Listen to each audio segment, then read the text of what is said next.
Hey everyone, welcome to judiciary plus.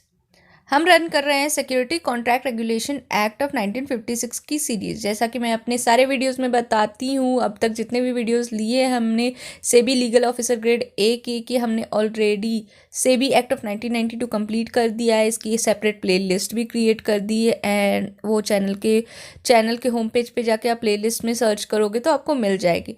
मैंने SCRA के लिए भी सेपरेट प्ले लिस्ट क्रिएट कर दी है, तो वहाँ से भी जाके देख सकते हैं। ऑलरेडी 2 वीडियो अपलोडेड है, ये 3rd लेक्चर है हमारा। और मैं कोशिश करूँगी आज के बाद एक और लेक्चर जाएगा एंड देन ये एक्ट कंप्लीट हो जाएगा आपका। 4 लेक्चर में पूरे एक्ट कंप्लीट हो जाएंगे एंड मैक्सिमम जो है ड्यूरेशन एक जो वीडियो का है वो हाफ एन आवर है।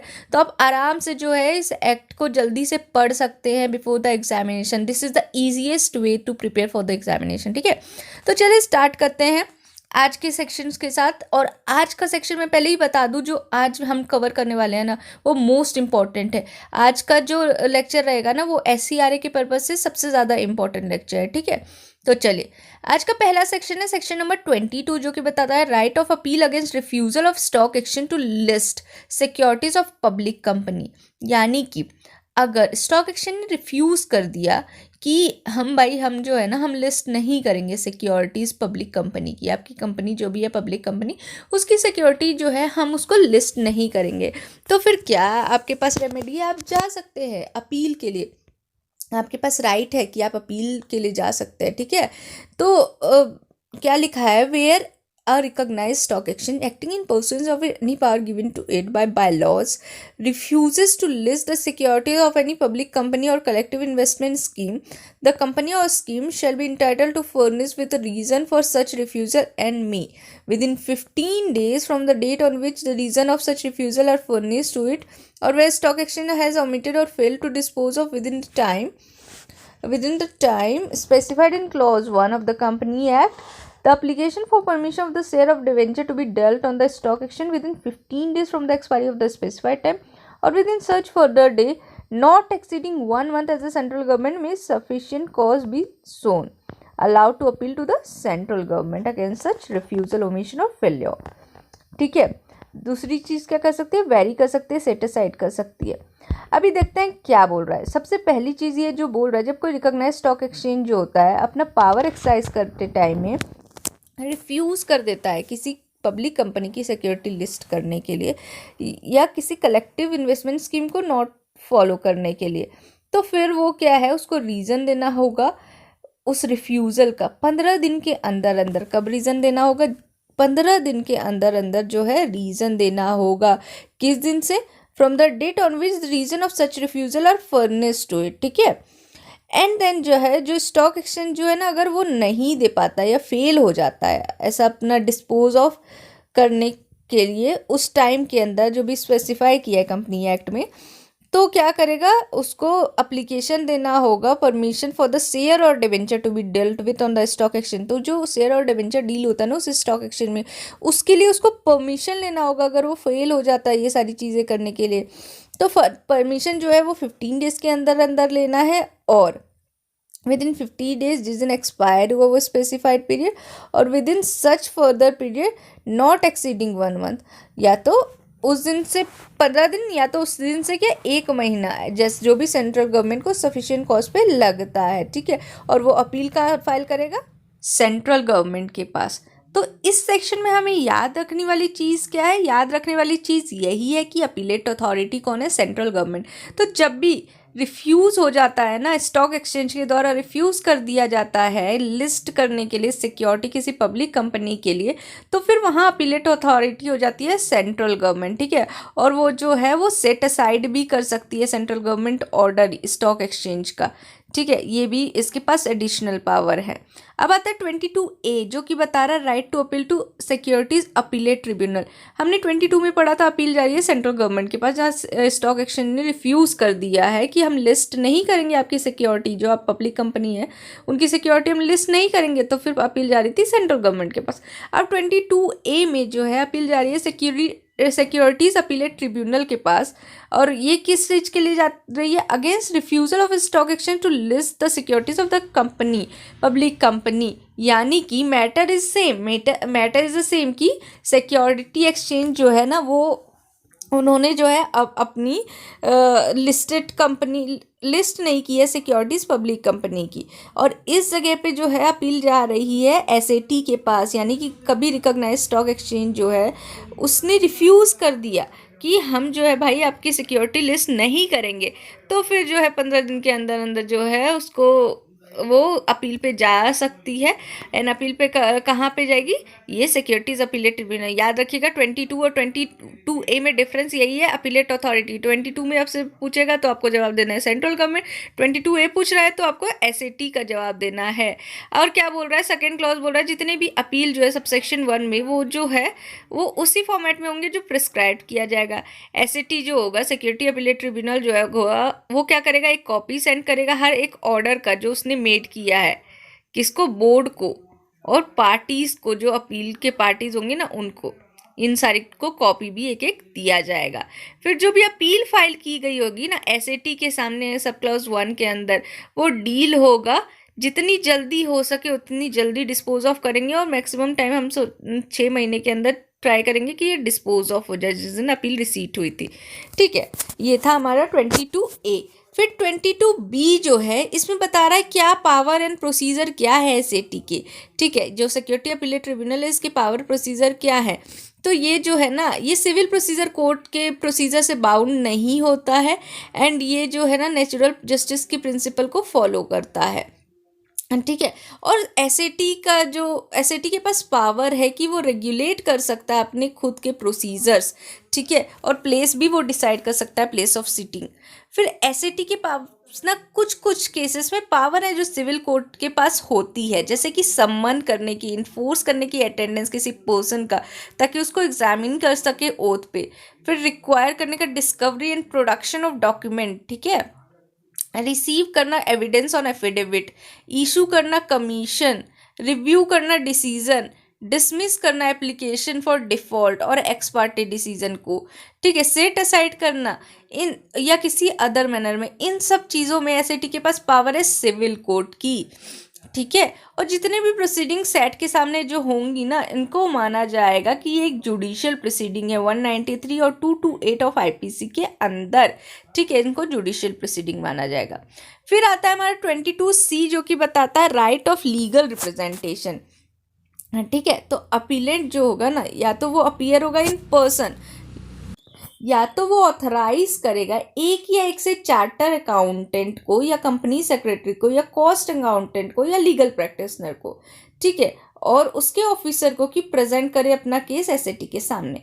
यानी कि अपीलेट जो होगा ना, अपीलेंट जो अपील लेकर गया है वो या तो खुद से भी प्रेजेंट हो सकता है सेट के सामने, या तो फिर ऑथराइज भी कर सकता है एक या एक से ज़्यादा चार्टर अकाउंटेंट को, फर्स्ट चार्टर अकाउंटेंट, दूसरी है कंपनी सेक्रेटरी को, तीसरा है कॉस्ट अकाउंटेंट को या लीगल प्रैक्टिशनर को। इन चारों में से किसी एक को भी वो चुन सकता है या वो खुद इन पर्सन भी प्रेजेंट हो सकता है उसके सामने। ठीक है, अब यहाँ पे एक्सप्लेनेशन में मीनिंग दे रखी है तो this is not important for us. Direct चलते हैं 22। इसमें देखिए 22C में आपको याद रखने की यही चीज़ है कि right to representation, legal representation मिलता है अपीलेंट को, खुद से भी जा सकता है और इन 4 लोगों के, charter accountant, company secretary, cost accountant और लीगल प्रैक्टिशनर, इनके थ्रू भी जा सकता है। ठीक है, अब 22D पे देखेंगे जो कि बहुत ही इंपॉर्टेंट सेक्शन है, जो कि लिमिटेशन के बारे में बात कर रहा है।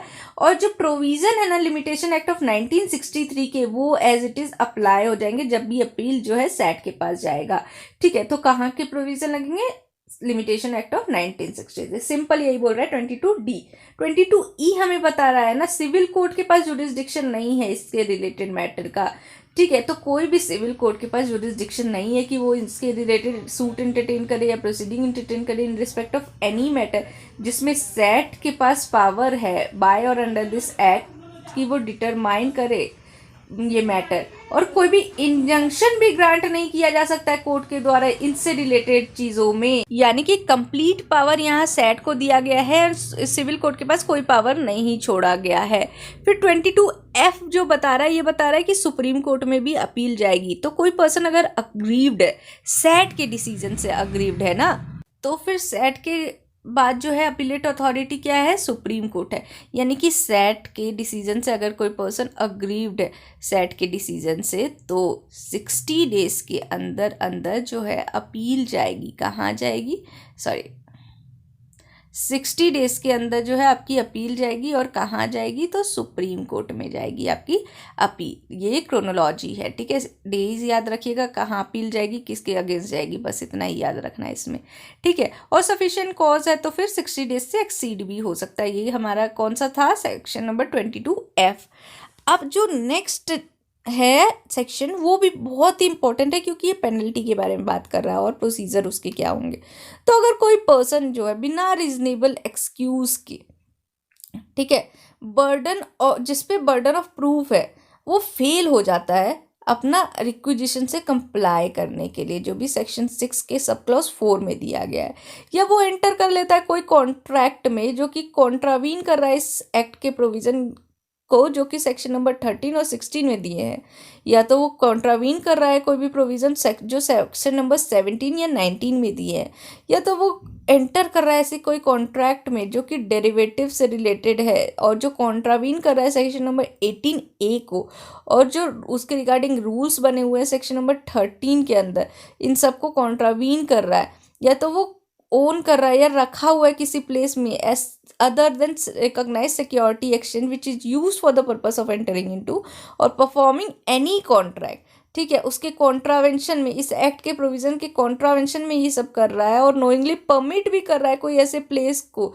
इस पर्पस के लिए यूज होने के लिए, ठीक है, या तो मैनेज, कंट्रोल या असिस्ट कर रहा है ऐसी सब चीज़ों में।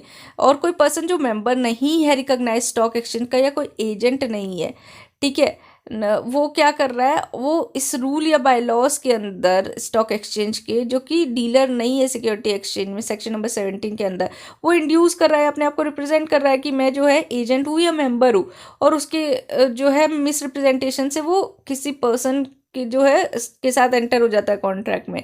और फिर क्या बोल रहा है, फिर वो पर्सन जो है ना रिकॉग्नाइज स्टॉक एक्सचेंज का मेंबर नहीं है या एजेंट नहीं है, और जो है वो सेक्शन 17 का कॉन्ट्रावेंशन से किसी पर्सन को जो है मिस रिप्रेजेंट कर रहा है कि वो है, और वो क्या बिजनेस में एंटर कर रहा है, बिजनेस उससे कर रहा है, उससे कनेक्टेड बिजनेस कर रहा है, ठीक है। तो ऐसे सब चीज़ें और उससे जो रिलेटेड एक्ट है, तो अगर आप इस चीज़ में इन्वॉल्व हो, तो without prejudice to any award और penalty by adjudicating officer under this act on conviction be punishable with imprisonment for a term which may extend to 10 years or fine which may extend to 25 crore rupees and both।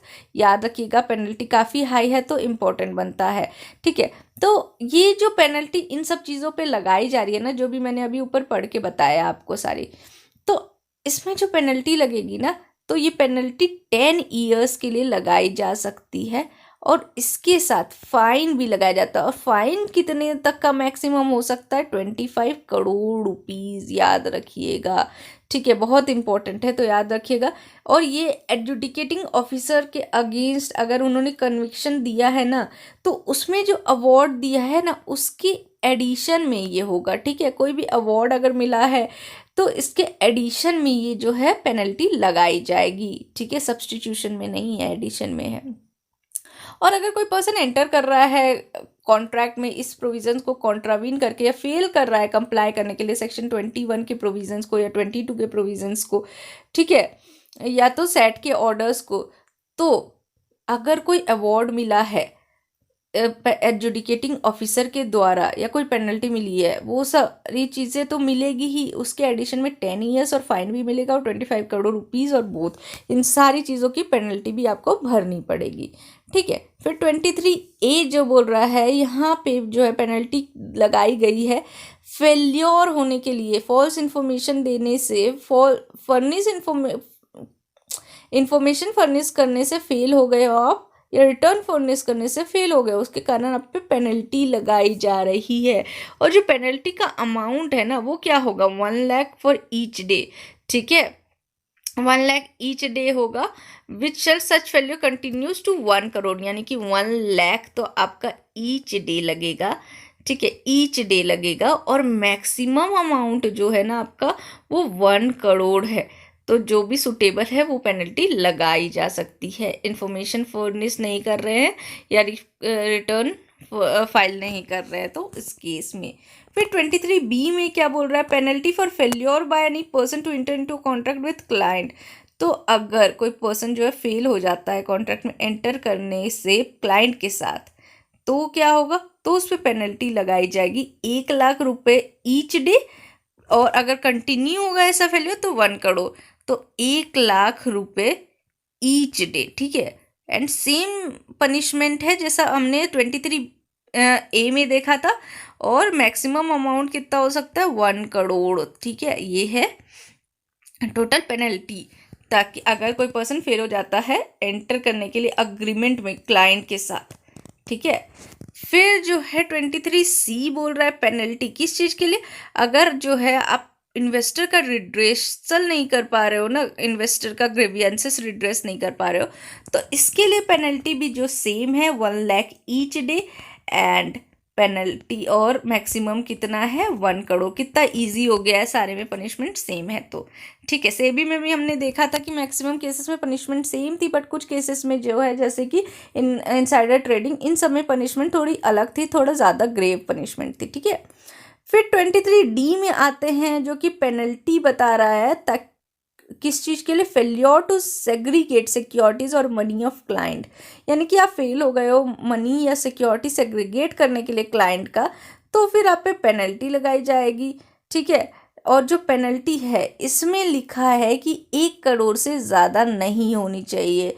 Maximum यहाँ 1 करोड़ से ज़्यादा सिर्फ लिखा है, 1 lakh each day नहीं लिखा है, लेकिन मैक्सिमम लिखा है 1 करोड़ से ज़्यादा नहीं हो सकता है पेनल्टी। फिर 23E बोल रहा है कि पेनल्टी किस चीज़ के लिए, अगर आप फेल हो गए हो कंप्लाई करने के लिए provision list of listing condition और डीलिस्टिंग कंडीशन और ग्राउंड। ठीक है, तो अगर फेल हो गए हो प्रोविजंस कंप्लाई करने के लिए लिस्टेड कंडीशन के या डीलिस्टिंग कंडीशन के, तो क्या होगा, पेनल्टी लगाई जाएगी जो कि 25 करोड़ से ज़्यादा की नहीं होगी पेनल्टी। ठीक है, ये है failure to comply with the provision of the listing condition और डीलिस्टिंग कंडीशन और ग्राउंड। ठीक है, फिर आता है हमारा 23F जो कि बताता है पेनल्टी फॉर एक्सेस डिमेटलाइजेशन और डिलीवरी ऑफ अनलिस्टेड सिक्योरिटी। ठीक है, तो इस चीज़ के लिए जो पेनल्टी है ये भी 25 करोड़ रुपीस से ज़्यादा नहीं होगी आपके लिए।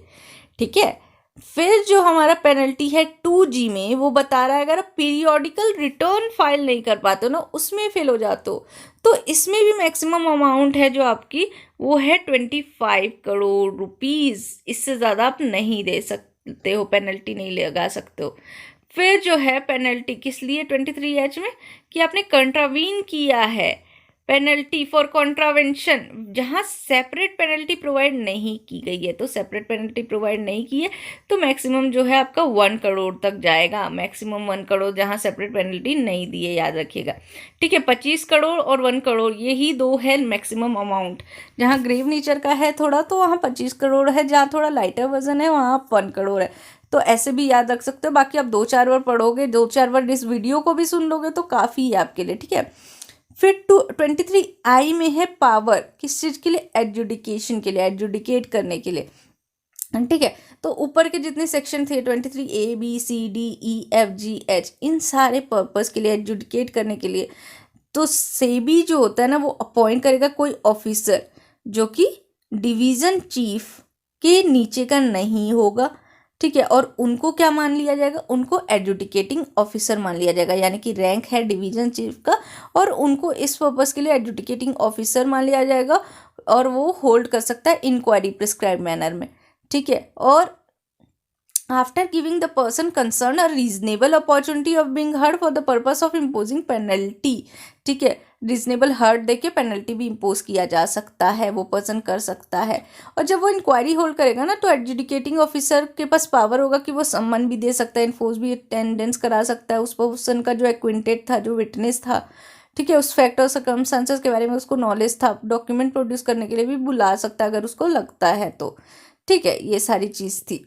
अभी जो नेक्स्ट सेक्शन है वो है 23J, वो बताता है factor to be taken into account by adjudicating officer. अब वो क्या क्या चीज़ें जो है उसको दिमाग में रखनी चाहिए एडजुडिकेटिंग ऑफिसर को, तो जब भी वो डिसाइड कर रहा है ना quantum of penalty under section 23I तो एडजुडिकेटिंग ऑफिसर जो है ना क्या क्या फैक्टर दिमाग में रखेगा, अमाउंट ऑफ डिसअप्रोप्रिएशन गेन और अनफेयर एडवांटेज कितना आया है उसके पास, क्वान्टिफिएबल है as a result of default कि नहीं।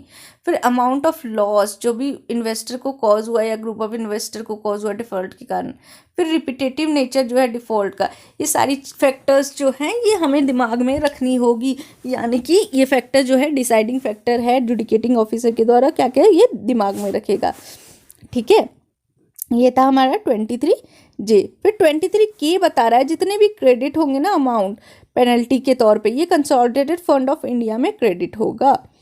ठीक है, फिर आता है अपील सेट के पास जो जा रहा है। तो कोई भी पर्सन जो अग्रीव्ड है डिसीजन से किसी रिकॉग्नाइज एडजुडिकेटिंग ऑफिसर के, तो फिर वो अपनी अपील लेके जाएगा सेट के पास। और मैटर किससे रिगार्डिंग होगी, 23B, C, D, E के रिगार्डिंग। ठीक है, तो सेट के पास अपील जाएगी एंड अपील जाने का जो है ना टाइम पीरियड ये है 45 डेज। अब हमने देखा था, ठीक है, हमने देखा कि एडजुडिकेटिंग ऑफिसर जो है उसकी अपील जो है ना आपको उस 45 डेज के अंदर अंदर जाती है सेट को।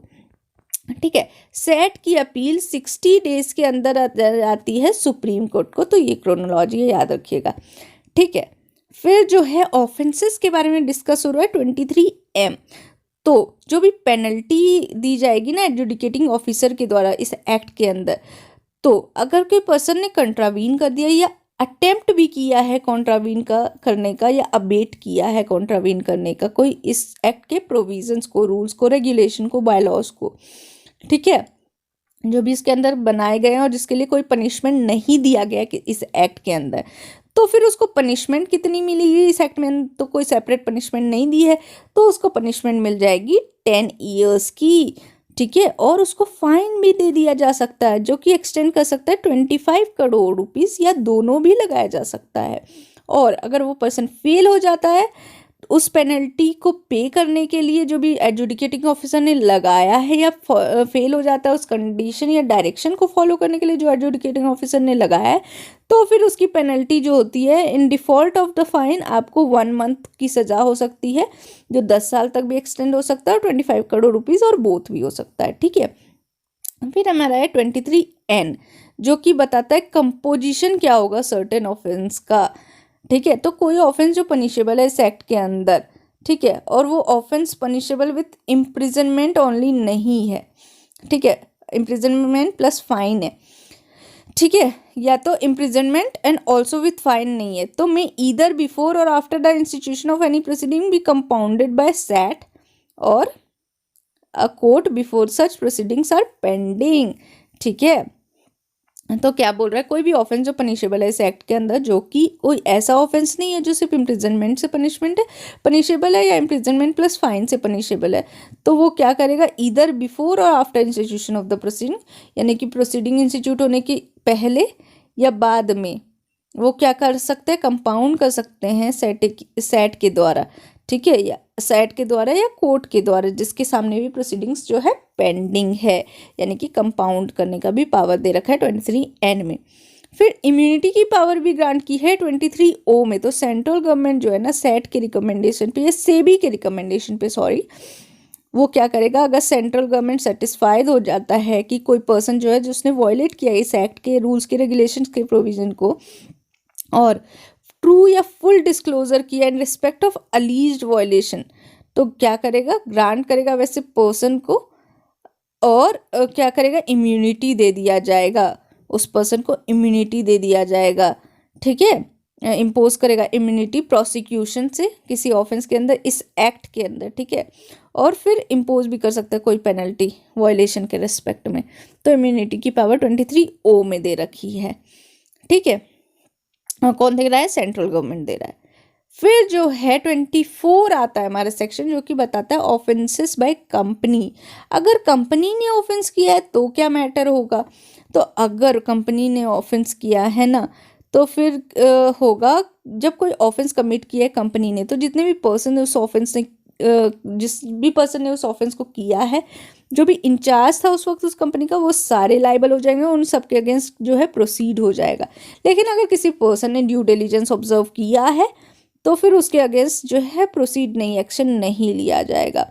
और अगर कोई डायरेक्टर है, मैनेजर है, सेक्रेटरी है या अदर ऑफिसर जिनके करीबेंस के कारण या कंसेंट से ये ऐसे ग्रॉस नेग्लिजेंस किया गया है तो फिर उनके अगेंस्ट भी ये एक्शन लिया जा सकता है। ये था हमारा सेक्शन नंबर 24। फिर सेक्शन नंबर 25 हमें बता रहा है certain offences to be cognizable. ठीक है, तो कोई भी ऑफेंसेस जो पनिशेबल होते हैं सेक्शन नंबर 23 के अंदर उनको माना जाएगा cognizable offence under this act, deemed किया जाएगा। ठीक है, सेक्शन नंबर 23 के अंदर। फिर जो है 26 बोल रहा है cognizance by of offence by court. तो कोई भी कोर्ट जो है ना कॉग्निजेंस नहीं लेगी किसी ऑफेंस का जो कि इस एक्ट के अंदर पनिशेबल है या रूल्स के बाय लॉज के अंदर, से one a complain made by the central government और स्टेट गवर्नमेंट और सेबी। ठीक है, और रिकॉग्नाइज स्टॉक एक्सचेंज या कोई पर्सन। ठीक है, तो कोई भी कोर्ट जो है ना वो कॉग्निजेंस नहीं लेगी किसी ऑफेंस का जो पनिशेबल है इस एक्ट के अंदर।